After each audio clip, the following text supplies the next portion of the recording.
What is up guys? Good morning.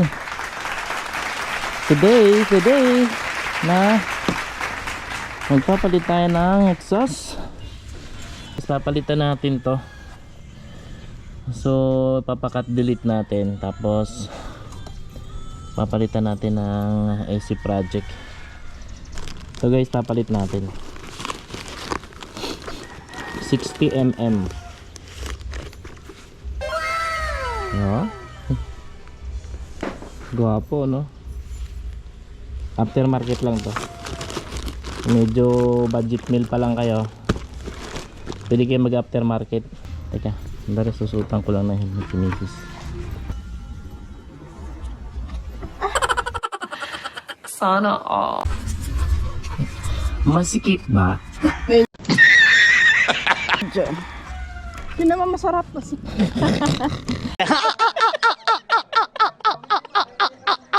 Gago. Masikip, masarap. Masabi mo dyan. Alright, sampa na tayo guys. Ay nako, nakagear kami ngayon. Ako lang pala. Mataas ah. In-adjust ko na nga pala yung ano nito guys. Napanood nyo yung vlog ko. In-adjust ko na yung rear shock nito. So hinigpitan ko para medyo tumigas. Let's roll. Nasa likod ko si Obian.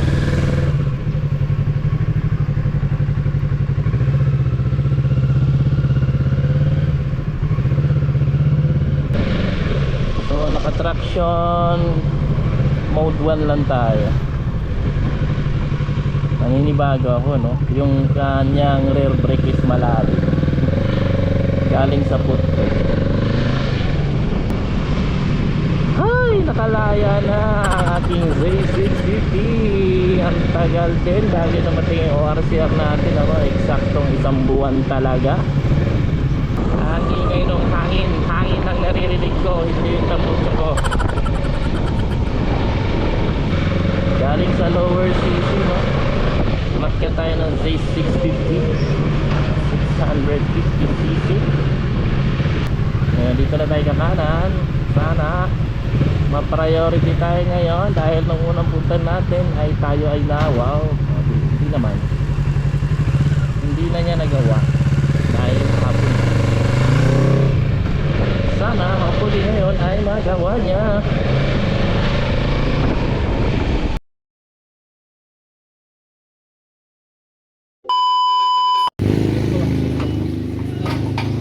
Iyam, binaklas na. Yo! Ngayon na yung ating pipe.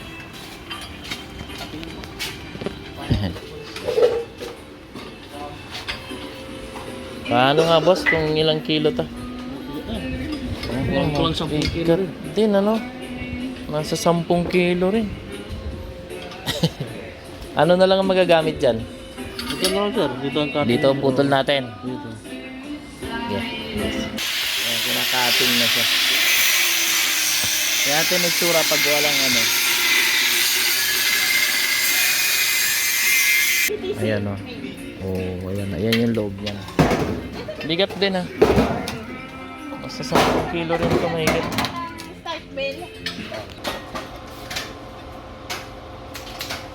Yun o.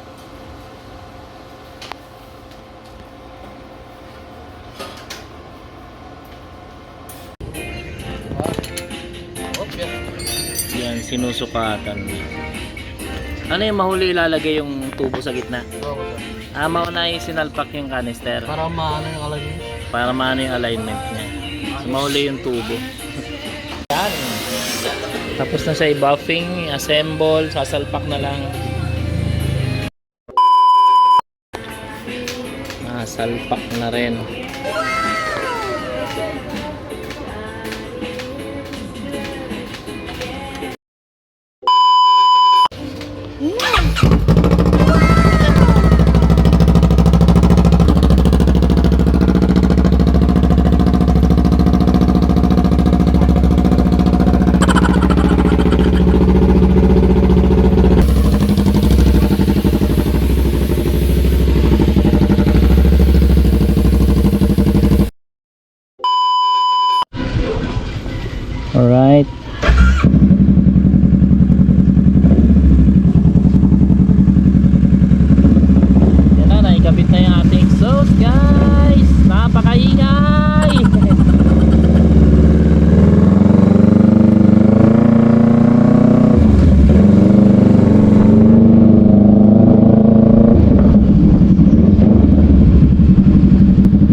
Grabe ingay.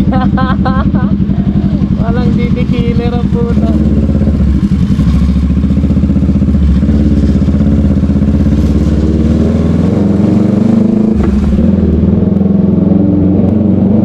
Maraming magagalit na kapitbahay to.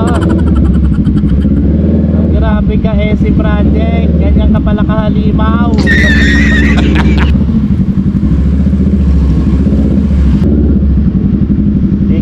Big bike talaga guys ang dating nito.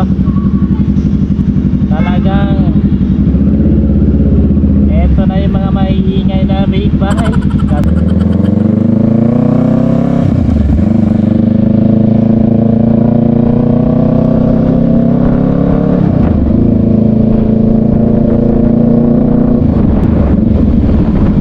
Nakakabigay.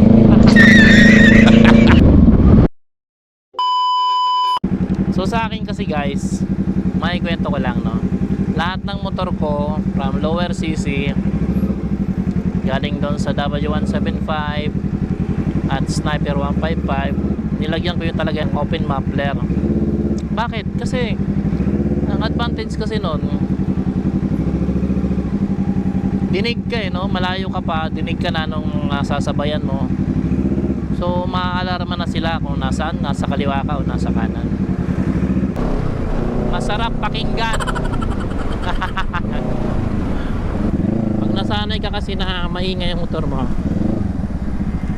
hanap-hanapin mo talaga. Pag open muffler ka guys, isa pa ang kagandahan niya, nakakadagdag siya ng excitement. Pag pumipiga ka na ng throttle, nadadagdagan ng excitement mo. Sarap. Pag open muffler kasi guys, nakakadagdag siya ng arangkada ka, medyo magaan. Kaya rin ako nagpa open muffler guys, para ma-cut delete yung mabigat na part na